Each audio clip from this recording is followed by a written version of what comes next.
Oi, pessoal, graça e paz, mais uma vez aqui no nosso canal Pensativo, para a nossa conversa. Hoje, a proposta é que nós conversemos um pouco aqui com a missionária Regiane Matias. Ela é minha irmã, tá, gente? E não é uma irmã de igreja, não, é irmã de sangue mesmo, filha do meu pai e da minha mãe. Então, hoje, a ideia aqui é que vocês entendam um pouco sobre missões, colham alguma coisa das experiências que ela já tem vivido já há muitos anos. E ela vai contar um pouco aqui sobre como foi a sua conversão e, na verdade, até um pouco da minha conversão também, que vocês vão saber, porque foi através dela que a minha família toda conheceu Jesus, né? Através dela que nós fomos parar na primeira igreja batista de Lambari, que naquele tempo era uma congregaçãozinha ainda. Daí ela vai contar aqui um pouco. Então, é a missionária Regiane, que trabalha em Pernambuco. Eu estou aqui em Brasília e ela está trabalhando em Pernambuco, e ela vai contar um pouco sobre como foi a sua conversão e tal, e eu vou conduzindo aqui a nossa conversa como nós sempre temos feito. Olha só, gente, ela está em Pernambuco, lá em Recife, lá naquele lugar que faz calor pra caramba. E daí agora vocês vão entender um pouco durante aqui a nossa conversa como é que ela saiu de Lambari. Ela saiu de Lambari, muito jovem até, sem estrutura absolutamente nenhuma, sem estrutura financeira, sem nada. E ela estudou no SEC, era, né, um seminário referência em educação cristã. Vocês vão entender que a nossa história mesmo de vida, ela não permitia que isso acontecesse. Regiane era para ser uma menina frustrada, com sonhos frustrados, era para dar tudo errado para a vida da Regiane. Assim como para mim também, né? Talvez hoje ou eu estivesse preso, ou estivesse morto, não sei. Mas tudo na nossa vida era para dar errado. Tudo, absolutamente, tudo que nos aconteceu durante a nossa infância, um pedaço da adolescência, estava dizendo que nós iríamos ser uns frustrados, pessoas desesperadas por esse mundo afora.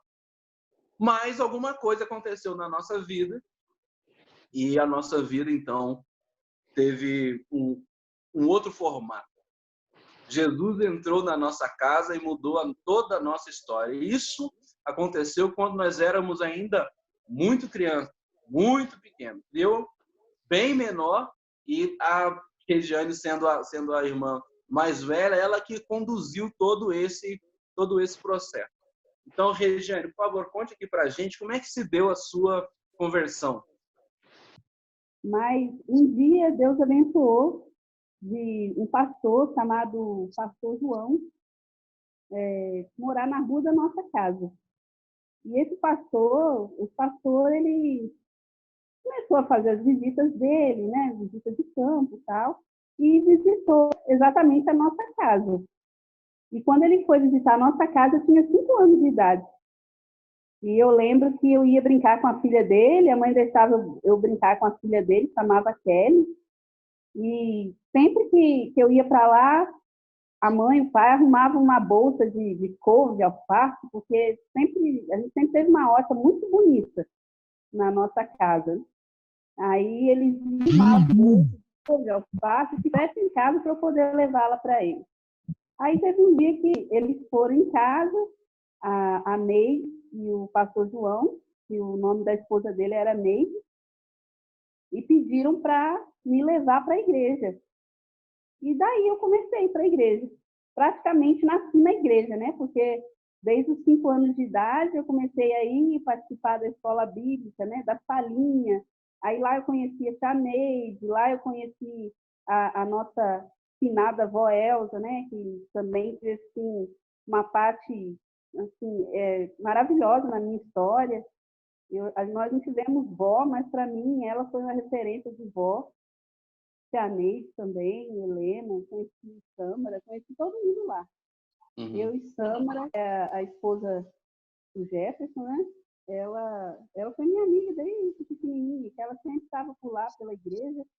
Eles vinham, passavam um tempo, depois iam para outros lugares, mas a gente sempre se conheceu.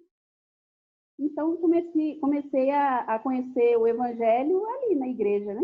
Indo para a igreja tal, aí já não tinha, né, aquela vontade de estar em outra igreja, né? Igreja que os meus pais iam, que no caso era a igreja católica. Eu ia para lá, mas só que eu gostava de estar na igreja batista, porque lá eu ia para a salinha, lá eu escutava a palavra, e aquilo ali já estava enchendo meu coração. E eu lembro que eu estava com uns 8 anos de idade, mais ou menos, acho que o pastor João já tinha ido embora.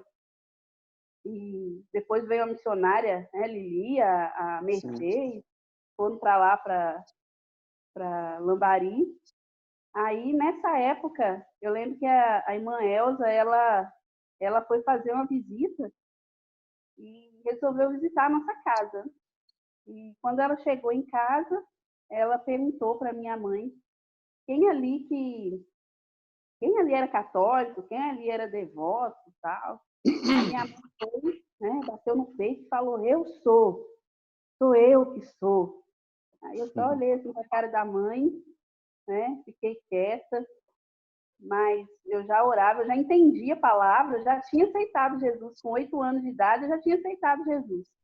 E aos 10 anos de idade, tinha uma organização na igreja que chamava Mensageiros do Rei, eu participava.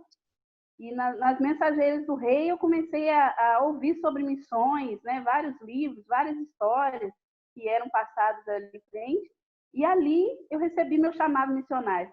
Ali eu senti o chamado de Deus na minha vida, né? Me chamando, me vocacionando para a obra missionária a partir dos 10 anos de idade. Né? E a partir dos 10 anos de idade, o Senhor também me mostrou que eu tinha dom para música, que eu também nem sabia que tinha. Aí, quando começaram a me colocar para cantar na igreja, cantar no louvor, eu fui desenvolvendo nessa área. Aí, mais para frente, veio o pastor Gilberto, e eu também comecei a aprender teclado. Mas antes disso, né, eu acho que foi na época da Lili ainda. Aí minha mãe também começou a visitar a igreja, né? Ela começou a visitar a igreja, tal, né? Aí era aquele, né? Um pé no mundo, um pé na igreja, um pé no mundo, um pé na igreja. Aí ia para a igreja, aí de repente ia para o congado, ia para a igreja, aí batizava o filho na igreja católica, tinha festa, tinha tudo. Eu mesmo né? fui batizado na igreja católica. Do Jordan, todo mundo lá dançando. Nesse mesmo dia, eu lembro que chegou uma irmã da igreja, chegou em casa, né? E a mãe já estava indo para a igreja, a Tina. Eu lembro. Aí eu lembro que foi até uma confusão, que a mãe começou a falar que ninguém tinha nada a ver com a vida dela e tal. Aí foi um rolo. Deu um B.O., normal. A nossa família, isso é normal. Nossa família tem uns B.O.zinhos, viu, gente? Ai, ai. Aí, até ela se firmar mesmo, né? Demorou muito tempo, mas nisso eu estava lá, sempre firme na igreja. Sempre firme na igreja. Eu fiz a primeira comunhão, praticamente a curso.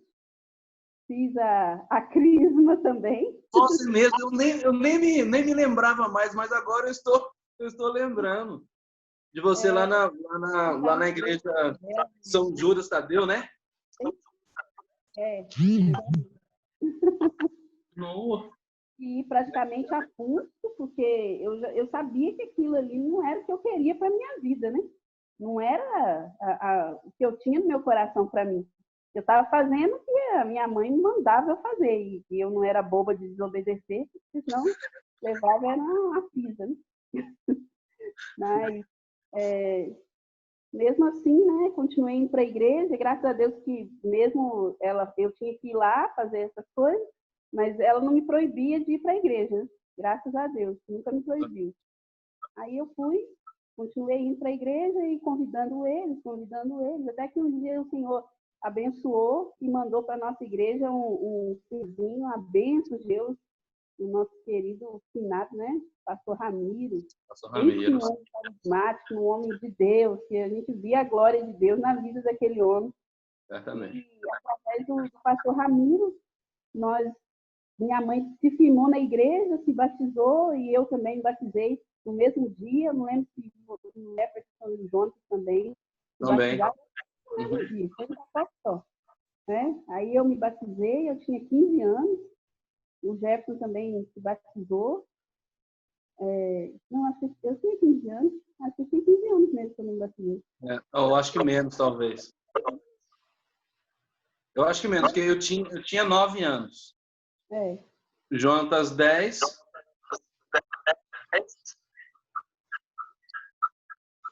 Eu acho que é mais ou menos isso. Eu acho que não foi, não. Primeiro quem batizou fui eu e a mãe só. Eu e a mãe que batizou. Depois teve outro batismo. Aí batizou você, batizou o Jefferson e o Jonatas. E eu acho que a Gleisiane também. Foi a Gleisiane, o Jefferson e o Jonas. O próximo batismo. Fizeram muito novinho. Acho que depois de uns 2 anos que vocês batizaram. Aí o pai ainda ficou, né? Naquela, né? Fazendo vergonha pra gente. Daquele jeito. Bêbado, queria cantar, bêbado na igreja, dizendo que amava a mãe, chorando. Né? É só o poder de Deus mesmo. Oh, meu Deus. Eu acho que foram uns 8 anos assim, né? O pai nessa pisada e a gente orando. O pai pegou uma doença muito ruim, pegou cirrose hepática, ele já estava ficando acinzentado, já estava para morrer já, vomitando sangue, estava triste, magro. E eu comecei a orar e escrevi a cartinha para ele, dizia: pai, por favor, o senhor vai morrer, o senhor precisa aceitar o Senhor Jesus no seu coração, eu amo o senhor. Estava direto escrevendo carta para ele. Aí ele lia, chorava, eu falava: eu sei, minha filha, eu sei, não é nada de parar. Né? Aí um dia, o pai, no meio do congado, né? Enquanto estava tocando lá o congado, ele era o dançarino principal da frente do congado, né? Ele dançava e tocava cuíca, um instrumento lá que ele toca. E ele disse que, de repente, ele sentiu uma necessidade de aceitar Jesus, se sentiu um peixe fora d'água. Ele olhou para tudo aquilo ali, não viu sentido em nada e foi embora. Mandou chamar o pastor Ramiro lá em casa no outro dia. O pastor Ramiro foi lá com um saquinho de pão, uma bolsinha de leite, que ele sempre levava para as criançadas de casa. Né? Todo mundo fazia festa na hora que ele chegava. Aí, quando ele entrou, a primeira coisa que o pai falou para ele foi: pastor, eu quero aceitar o Senhor Jesus como meu único Senhor e Salvador, eu quero me batizar. Que dia que o Senhor vai me batizar? Aí, todo mundo olhou assim, eu chorando, a mãe chorando, até o pastor Ramiro chorou, tadinho, porque ele já tinha assistido tanto. Às vezes o pastor Ramiro, ele entrava pela porta da frente, né? Ele entrava pela porta da frente e o pai saía pela porta dos fundos, fugia para não encontrar com o pastor.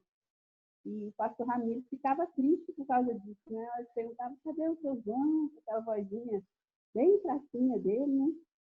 Aí falava que ele tinha saído, ele estava triste. Nesse dia foi assim, um dia de muita vitória. Aí o pastor também não demorou muito, acho que passou 15 dias, né? Ele foi lá, fez um estudo com o pai, e depois levou lá para São Lourenço, eles sempre se batizaram em São Lourenço. Aí levou o pai para se batizar e, graças a Deus, ele está assim até hoje. Amém. Todos os irmãos também se batizaram. Por último veio o Jordan e a Gleisiane, né? Que foram a última etapa, né? Os irmãos. Porque quem passou pelas partes mais difíceis mesmo foram os 4 primeiros, né? Que foi eu, o Jonas, o Jefferson e a Gleisiane. Nós passamos, assim, momentos difíceis, né? Mas o Jordan e a Gleisiane já chegaram na época da bonança. Então, chegaram a passar, a viver o que nós vivemos. Regiane, agora eu quero que você conte aqui pra gente como é que você foi parar no SEC. Como é que você chegou lá e como é que você deu conta dos seus estudos? Porque até então, a nossa família não tinha condição alguma de te apoiar em nada. Como é que foi isso? Quando eu recebi o chamado com 10 anos de idade, o propósito da minha vida era estudar em seminário, né? Com 10 anos de idade. Então, eu fui uma menina que não queria saber de namorar, não queria saber de farra, não queria saber de festa, não queria saber de nada disso, porque o Senhor Jesus já tinha feito assim uma metanoia na minha cabeça que, para mim, o que importava era só isso. Às vezes até minha mãe olhava para mim e falava, mas menina, vai, sai um pouco, vai dar uma volta na praça, vai fazer alguma coisa. E eu que não queria. Eu não queria, eu não sentia vontade, não sentia necessidade de nada disso. Quando eu fui ter um namorado, eu já tinha 18 anos de idade. Depois que eu terminei o segundo grau, foi que eu fui pensar em ter um namorado. Mas antes que aparecesse para mim, eu não queria, porque a minha missão era estudar. Estudar, porque eu sabia que só depois que eu terminasse que eu podia ir para o seminário. Aí, sempre falando na cabeça do pastor Gilberto, pastor, eu preciso ir para o seminário, pastor, eu preciso ir para o seminário. 13 anos, pastor, 15, 16, e azucrinando lá o pastor Gilberto. Apesar que o pastor Gilberto foi a partir dos 15 que eu azucrinava o pastor Gilberto, porque antes primeiro foi a Lili, depois foi o pastor Ramiro, até que chegou no pastor Gilberto.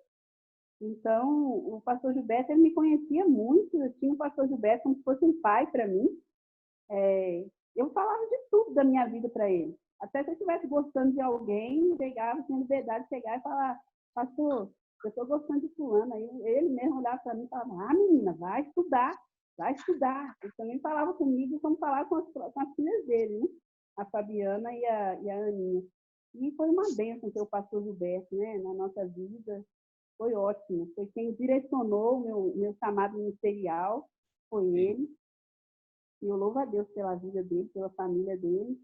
Então, quando eu terminei o segundo grau, aí comecei a trabalhar no mercado e pedindo para o pastor, eu quero ir para o seminário. Como é que eu vou para o seminário? Como é que eu vou fazer para ir para o seminário? E aquela doutrinação na vida dele. Né? E ele falou, minha filha, tá bom, eu vou ver, já falei. Aquele jeitão dele. Aí, teve um dia que ele falou, olha, Regiane, pegou a revista de missões das mulheres cristãs em ação, aí tinha lá, SEC e IBER. Ele falou, olha, se você for para o seminário, você só vai se for para um desses dois, porque você não vai sair daqui para qualquer seminário, não. E os seminários de referência no meio batista era o SEC, Seminário de Educação Cristã, e o IBER, Instituto Batista de Educação Cristã. Eram esses dois seminários. Aí, para mim, na minha mentalidade, eu ia para o IBER, porque o Rio de Janeiro, você pensando em Rio de Janeiro e Recife, Rio de Janeiro é ali. Recife, são 3 regiões. Então, na minha mentalidade, era para o IBER, já estava com esse pensamento, eu vou ser iberista, eu vou estudar no IBER, não sei o quê. Aí o pastor Gilberto falou, olha, manda a carta para o SEC e manda a carta para o IBER, pedindo uma bolsa de estudo, porque a gente não tem condição de pagar, nem a sua família, muito menos. Então, manda, como o Jefferson falou, né? Hoje era para a gente ser um bando de derrotados, né? Porque pela vida que a gente vinha, a trajetória não era boa, não. Então, ele falou, manda lá a carta para os 2 seminários, se tiver bolsa, você vai. Aí mandei a carta para o IBER, mandei a carta para o SEC, no mesmo tempo. Aí, de repente, chegou a carta do IBER, aí eu já fiquei feliz, o coração só faltava soltar pela boca. Aí, quando peguei a carta, falou, querida vocacionada, sinto lhe informar que, no momento, não temos bolsa de estudo. O preço do seminário, tal, estourando lá em cima, né? Completamente fora de cogitação. Então, eu já fechei a porta. Aí, a carta do SEC também, a resposta demorou um tempão para chegar, mas quando chegou falando que veio já toda a documentação do seminário, pedindo a carta de recomendação do pastor, pedindo uma autobiografia minha e um monte de coisa, um monte de referência. E aí, quando o pastor Gilberto olhou aquela papelada, aquelas coisas, olhou para mim, falou: Regiane, minha filha, não dá para você, não. Mas por que, pastor?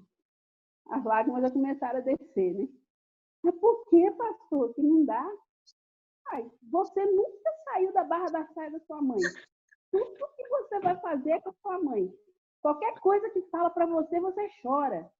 Como é que tu vai ficar 4, 5 anos no Recife sozinha? Com 18 anos, 17 para 18 anos de idade. Como é que você vai ficar lá sozinha? Não, eu tenho chamado porque eu quero, tal, e chorando, e batendo pé, que queria. Aí deu a época de mandar a carta de referência. Eu mandei a minha papelada, a minha parte, eu mandei toda para o seminário. Aí chegou a parte do pastor. O pastor Gilberto demorou 6 meses para poder me dar a carta. E a aula já tinha começado. Eu perdi 6 meses do seminário. Aí o pastor, por favor, senhor não vai me dar a carta. E eu vi ali que ele estava com medo de me mandar para o Recife.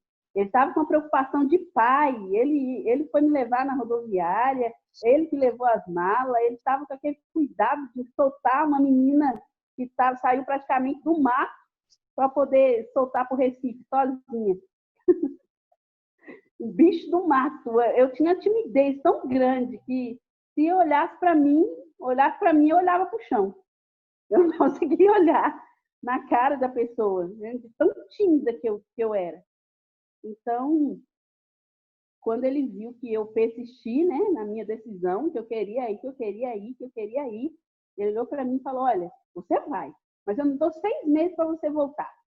Eu tenho certeza que você não vai aguentar ficar lá. E eu fiquei com aquilo martelando na minha cabeça, né? Nossa, eu tenho que ficar, porque se eu voltar, o pastor vai jogar isso na minha cara. E ele já tinha avisado, que ele falou e tal. Aí fui para lá, mas foi dito e feito. Quando cheguei lá, começou a me dar uma dor no coração, uma tristeza, uma falta da família, e não conseguia comer sozinha. E ia passar a aula, era chorando a aula inteira. Foi um mês, assim, nessa batida, de muito choro, muita... Estava praticamente entrando em depressão no Recife. Não me adaptava com a comida, não me adaptava com a água, não me adaptava com o tempo quente, porque em Mandaria era um frio. Cheguei lá, um calorão, a minha pele começou a ressecar, rachar a pele. A água, parecia que a água era saloba. A comida, para mim, era horrível, era tudo ruim, misericórdia. Aí eu, Jesus, o que vai ser da minha vida aqui? Comecei a orar, comecei a pedir a Deus, e Deus foi me dando graça, e eu fui começando a centrar a cabeça e pensando, né? Eu comecei a orar e pensar, por que eu estou aqui? Por que eu saí de casa? Eu saí de casa porque o Senhor Jesus colocou um chamado no meu coração para ir e fazer diferença, né? A palavra de Deus fala em Mateus 28, versículos 19 e 20, ide por todo mundo, pregai o evangelho a toda criatura, batizando-os em nome do Pai, do Filho e do Espírito Santo, ensinando-os a guardar todas as coisas que eu vos tenho ordenado, e eis que estou convosco todos os dias até a consumação do século. E quando essa palavra de Deus começou assim a acalmar o meu coração, né? E Deus começou a falar: eu estou com você todos os dias até a consumação do século. Eu estou com você, eu estou com você. Aí eu li o livro de Josué e aquela palavra falando no meu coração, porque Josué era praticamente uma criança e ele teve que liderar aquilo que Moisés deixou para trás, né? Um povo terrível. E ele olha para aquele povo e ele fala: meu Deus, como é que eu vou liderar esse povo, né? E Deus vai, olha para Josué e fala: não te mandei eu, ser forte e corajoso, não temas nem te espantes, porque eu, Senhor teu Deus, serei contigo por onde quer que andares.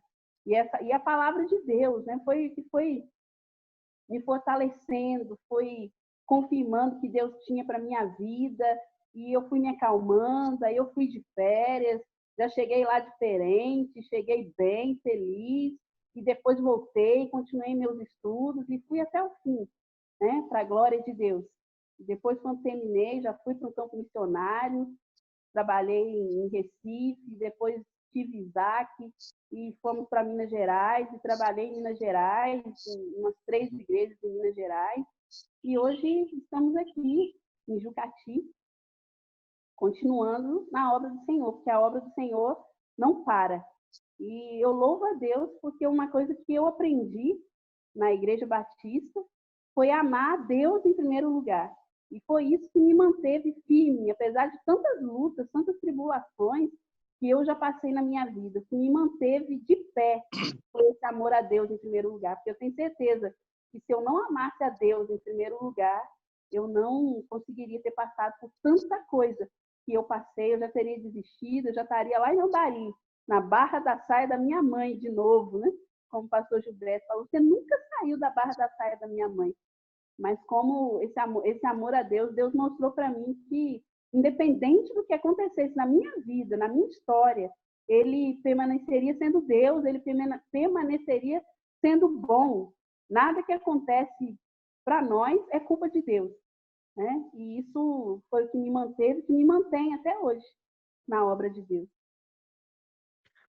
Que história! Depois você podia escrever um livro sobre isso. Um artigo, um livro. Podia mesmo. Gente, não é brincadeira, não. Lambari é uma roça mesmo, tá? Então, quando ela diz que ela saiu quase que do meio do mato, não é exagero, não. É uma roça. Lambari, até hoje, não tem grande estrutura, e naquela época era muito pior. Ela foi estudar porque ganhou uma bolsa, porque nós também não tínhamos condições nenhuma, meus pais não tinham condições nenhuma, a igreja que nós éramos, então, também não tinha condição nenhuma, era uma igreja muito pequenininha. A igreja de Lambari, eles colocaram, o meu seminário era quase R$500 naquela época, então imagina o preço que não era. Né? Que antigamente o salário era R$450 naquela época. Então era mais de um salário, fora alimentação. E a nossa igreja colocou em votação para ver se me ajudava com R$50. Porque eu tinha perdido a bolsa no seminário, né? Isso depois ainda que teve isso, né? Depois de uns 6 meses no seminário, eu perdi a bolsa. Fiquei sem bolsa, aí precisava de ajuda da igreja, e a igreja botou em votação para ver se ajudava com R$50. Aí foi só Deus. Viu? Não era brincadeira, não, gente. Era uma igreja muito pobre. Era? Meu Deus do céu, era só Deus. Aí, para eu ter no seminário, Jefferson, Deus foi tão bondoso que sabia, né, que eu já tinha perdido a bolsa. E a igreja, se fosse depender da igreja, era para eu arrumar as malas e voltar mesmo para casa. Então, apareceu uma senhora da Bahia, uma senhora aposentada, parece que ganhou uma herança, não sei do que, se foi do marido, de alguém lá. Essa senhora apareceu, estava procurando uma seminarista para poder sustentar no seminário. Aí uma senhora que chama Dona Ecléia, uma senhorinha que também para mim era como se fosse uma mãe, sabia o que eu estava passando, né? E me indicou. Eu não sabia de nada. Aí, de repente, essa senhora me chamou, você que é Regiane? Eu falei, sou. Não, meu nome é Erenice e tal, passa para mim o número da sua conta. Eu passei o número da minha conta, aí ela falou, quanto que é a despesa aqui do seminário? Falei o valor da despesa, quanto que é a sua despesa de alimentação? É tanto. E para roupa, sapato, alguma coisa, você gasta? Eu quase não compro roupa, sapato. Ah, tá, mas aí seria quanto mais ou menos? Seria tanto. Tá. A partir do final do mês, eu vou estar depositando esse valor na sua conta até você se formar. Aleluia! Até o final do meu seminário, até o fim. Rapaz, eu lembro assim, de capacita e é o Deus que sustenta, né? Se você tem chamado, você não vai ficar perdido no seu chamado, porque de uma forma ou de outra o Senhor vai fazer você cumprir. Basta que a pessoa queira, né? Estenda a mão e fala, Senhor, eis-me aqui. O resto Deus faz. E a obra é dele, né? Ele que é o dono da obra. É verdade. É fantástico. Eu lembro que teve uma época, talvez antes dessa mulher aí vir para te ajudar, eu lembro que você tava num aperto terrível e a gente fez feijoada e não sei o quê para ajudar. Para poder ajudar. Não é brincadeira, não. E hoje está aí, graças a Deus, formado. Aí nunca ligava, né? Mas teve um dia que ele ligou chorando e falou: minha filha, sua cama está aqui, seu quarto está aqui, você não precisa disso, não. Não, pai, vai dar tudo certo, Deus vai abençoar, tal. Depois eu vou falar para a mãe, né? Ô mãe, por que a senhora foi falar com o pai? Porque nada, ninguém lá em casa queria nunca falar nada com o pai, né? Era tudo pelo santo conversando com a mãe. Mas Deus é bom. Deus é bom. Que fantástico isso. Regiane, então, para o nosso vídeo também ele não se estender muito, eu queria que você falasse aqui para mim quais são, para você, as maiores dificuldades do campo missionário. Qual que é o maior drama que você enfrenta, ou já enfrentou? Eu creio que as maiores dificuldades encontradas ao missionário, num campo missionário, quando ele é chamado, primeiro é a parte cultura, né? A parte cultural é muito complicada. E é por isso que é importante você fazer o seminário, porque quando você estuda, você vê a parte histórica, cultural das cidades, das regiões, tal, os regionalismos, mas só que é muito difícil para poder se adaptar à cultura de cada lugar. O jeito de falar, às vezes tem coisas que você fala que para você é normal, mas que na região que você está é um palavrão. Sim. Aí você fala, a pessoa vai, fica espantada, mas você está falando normal, né? E alimentação também é difícil. Eu louvo a Deus porque Deus me abençoou tanto, né? Eu acho que Deus purificou, abençoou meu estômago, que eu aprendi a tomar qualquer tipo de água, a comer qualquer tipo de comida. E quando eu cheguei em Jucati foi difícil. Acho que uns 16 anos atrás foi o primeiro campo que eu trabalhei. E eu lembro quando eu cheguei na casa, eu pedi um copo d'água e a água veio amarela, amarelinha no copo. E eu já passei por isso. Antes da menina botar água no copo, ela pegou um pano e passou a água por dentro do pano e a água caiu no copo. E dentro do pano ficou assim, um monte de lixo, de pedaço de pau, de sujeira, de um monte de coisa. Aí eu olhei assim, respirei fundo, tomei aquela água, porque a gente já tinha aprendido que se você vai num lugar e você pede água, café ou qualquer coisa e eles te dão, e mesmo se eles oferecerem, você tem que comer, você tem que beber, você tem que mostrar que você é igual à cultura que você está, né? Que você não é uma pessoa rica, que você não é diferente, uma pessoa enojada deles, porque tudo eles acham que você está com nojo, né? Então, eu lembro que eu tomei aquela água e depois eu fui saindo daquela casa e quando a gente ia passando, um menino veio me acompanhando, né? Ó, tia, não sei o quê, porque a gente começou com trabalho infantil, né? Então, era 40 crianças, mais ou menos, dentro da minha casa ali, para poder fazer aquele trabalho de visitação nas famílias. E o menino veio atrás de mim, ó tia, não sei o que, ó tia, não sei o que lá. Ó tia, tá vendo ali aquele barreiro? Falei, tô. É ali que a gente pega a nossa água. Mas cada sapo, cururu, tinha mais de 1 quilo cada sapo, cada sapão. Eu olhei assim, meu estômago deu umas 3 reviradas. Eu falei, Jesus Cristo, eu não acredito que eu bebi essa água. Mas Deus foi me abençoando de uma tal forma, porque no início foi muito difícil. Você conseguir se manter. Aí chegava numa casa, oferecia café, trazia o queijo. Quando botava o queijo na mesa, Jefferson, vinha assim uma nuvem de mosca e sentava no queijo assim, ó, zoom. Aí a pessoa vinha com um pano assim, balançava em cima do queijo. A hora que saía, ficava aquele monte de pontinho preto no queijo, que eu acho que eram os cocôzinhos que a mosca ia deixando no queijo. E aí cortava aquele pedação, um copão de café e me dava. Aí, ô Jesus, me ajuda, Pai. Me ajuda. Ia comer aquele queijo com café, ia embora. Aí hoje, graças a Deus, que eu como de tudo. Como tudo que é tipo de verdura, tudo que é tipo de legume. Eu não gosto de carne de bode, mas se eu chegar num lugar e eu tiver que comer, eu como. Por vontade minha mesmo, eu não como. Mas se eu chegar num lugar e me oferecerem, eu como. Né? Não tenho mais essa dificuldade com comer alguma coisa que me ofereçam. Mas uma das grandes dificuldades é essa. Eu creio que a maior dificuldade é a religiosidade das pequenas cidades. Porque eu até hoje só trabalhei em pequenas cidades, nunca trabalhei numa grande cidade. Nas grandes cidades eu já fiz estágio. Foi em Recife, várias igrejas ali, a maioria das igrejas eu sou conhecida, porque eu já trabalhei na maioria das igrejas, a maioria dos pastores me conhece.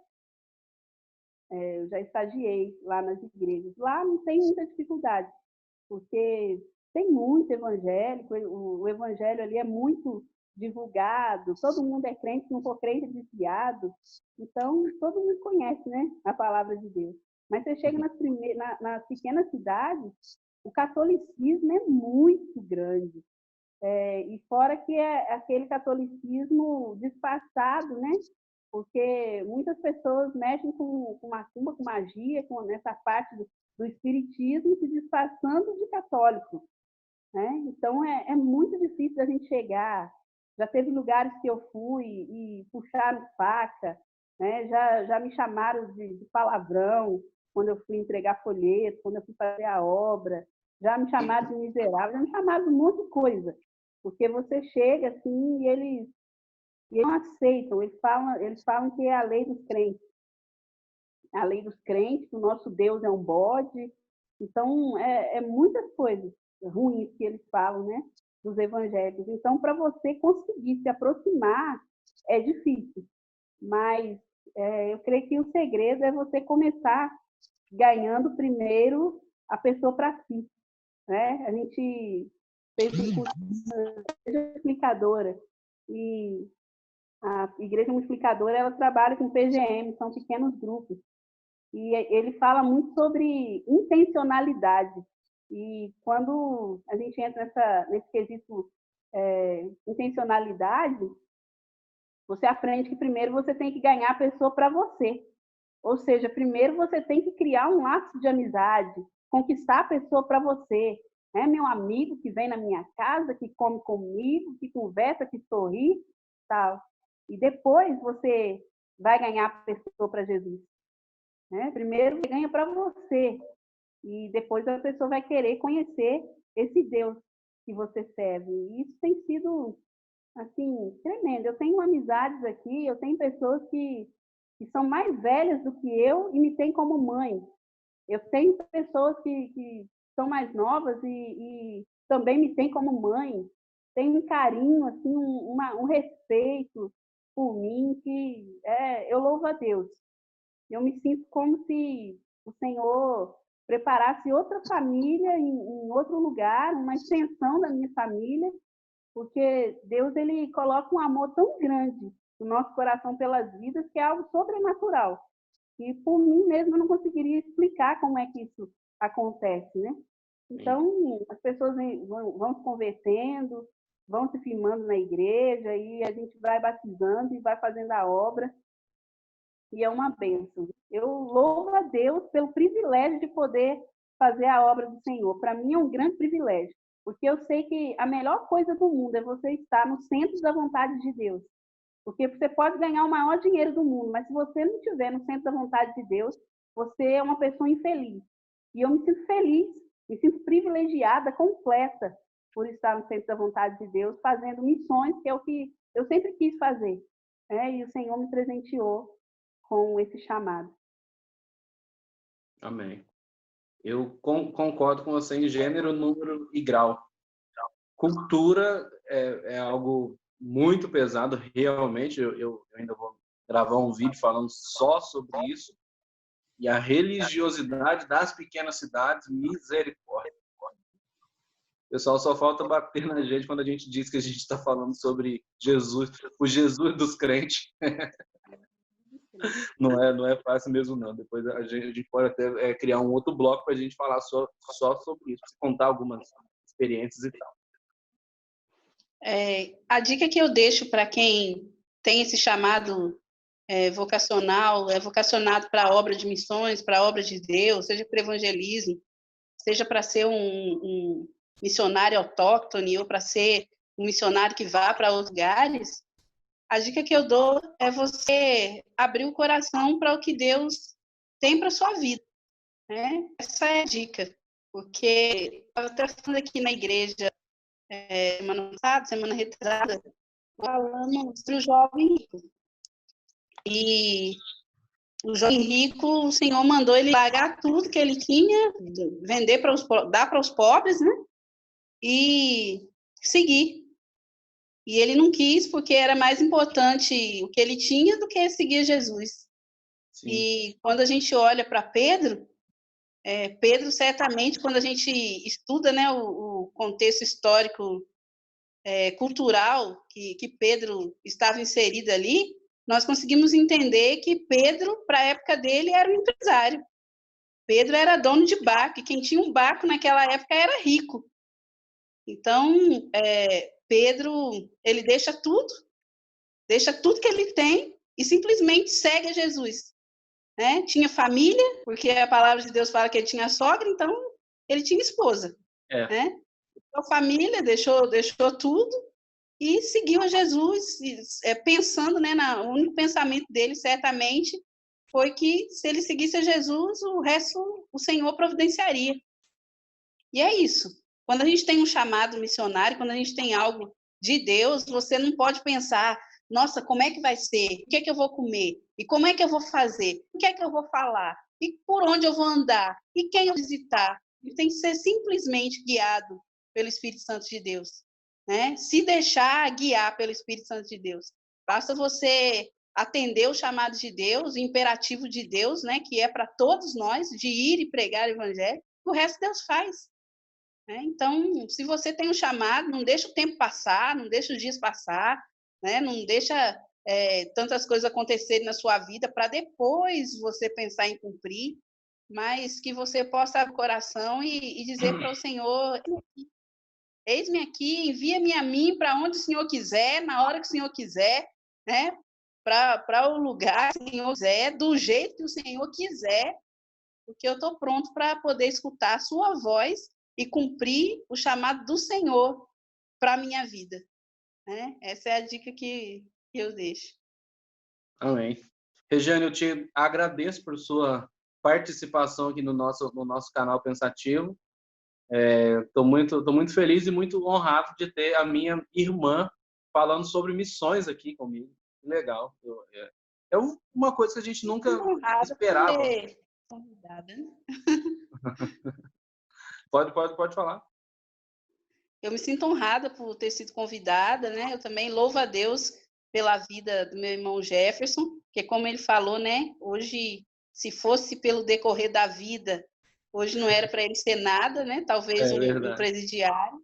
Mas louvado seja Deus que foi misericordioso e gracioso para com ele. E hoje ele, essa bênção, né? Um grande homem de Deus, psicólogo, um pastor, um marido, né? Uhum. E nós louvamos a Deus. Eu fico muito feliz pelo que Deus pode fazer na vida da pessoa.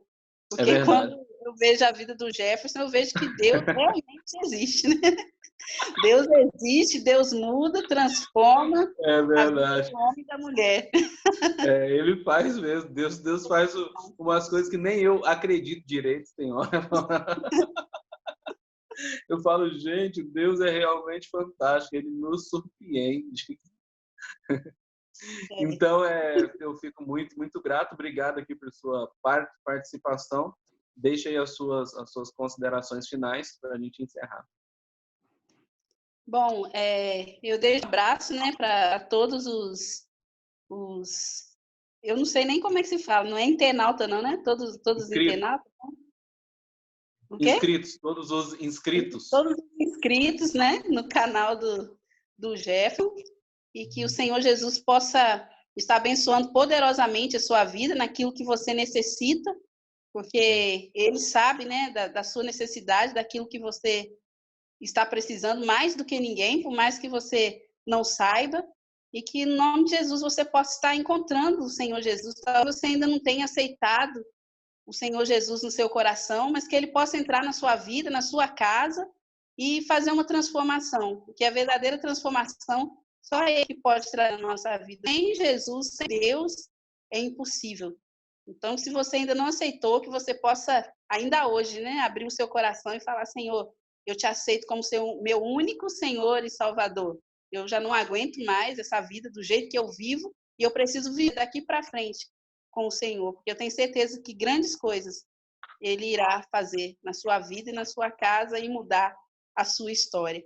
E, como eu já falei, eu agradeço muito e que o Senhor continue abençoando a sua vida, Gerson, poderosamente, né? Que o Senhor te abençoe e te guarde, que o Senhor sobre ti levante o rosto e te dê a paz todos os dias da sua vida.